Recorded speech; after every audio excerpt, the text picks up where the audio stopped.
ঠিক আছে, মাছ সাইজ ঠিক আছে। আনন্দপুকুরে আবার হুইলের পাস দেওয়া হবে আগামী 24শে ডিসেম্বর থেকে। তারই বিস্তারিত তথ্য আপনাদের সামনে তুলে ধরছি।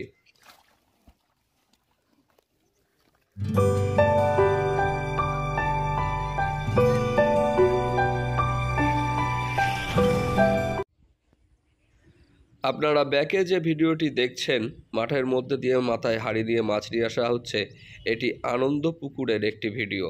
24শে ডিসেম্বর থেকে আবার শুরু হবে। 2000 টাকার বিনিময়ে দুখানা করে ছিপ ফেলতে পারবেন। স্থান বাদু রোডে এনএসজি ক্যাম্প পার করে ক্যামেলিয়া যাওয়ার রাস্তা ধরে ক্যামেলিয়া পার করে বাঁশপুল। এখানকার কন্ট্যাক্ট নাম্বার আমি স্ক্রিনে দিয়ে দিয়েছি, এই নাম্বারে ফোন করে বিস্তারিত তথ্য আপনারা সংগ্রহ করে নিতে পারেন।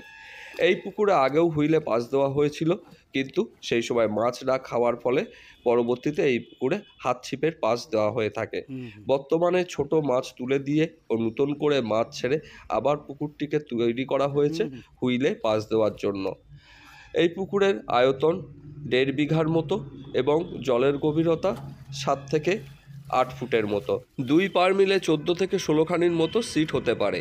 এই পুকুরে ছোট থেকে 3 কেজি পর্যন্ত সব ধরনের মাছই পাবে। লটারি হবে না, বুকিং নেওয়া চলছে। আপাতত 500 টাকা অগ্রিম দিয়ে নাম লেখানো চলছে। আপনারা এই পুকুরে সিটে 2 খানি করে ছিপ ফেলতে পারবেন। ছাতু, পাউরুটি, পিঁপড়ের ডিম টোপ হিসাবে আপনারা ব্যবহার করতে পারবেন।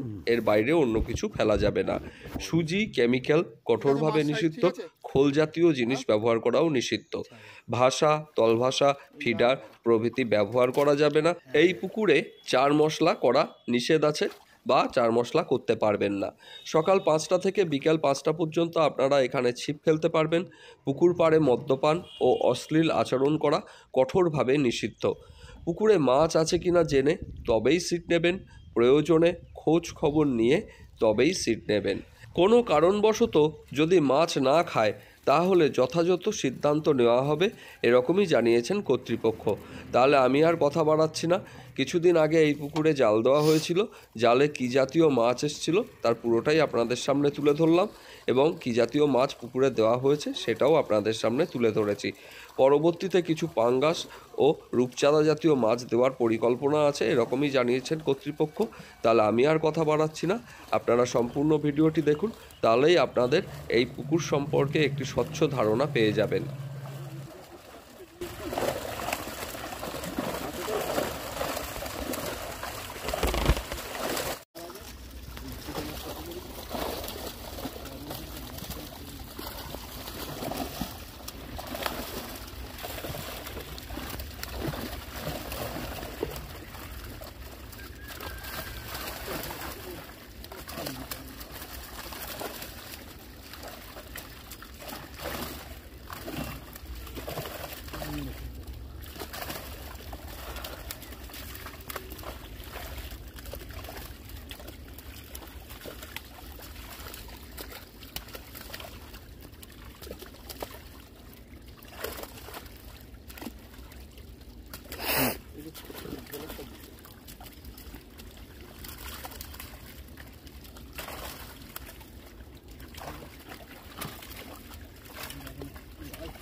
কোন জায়গাটা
আরে নতুন মাছ না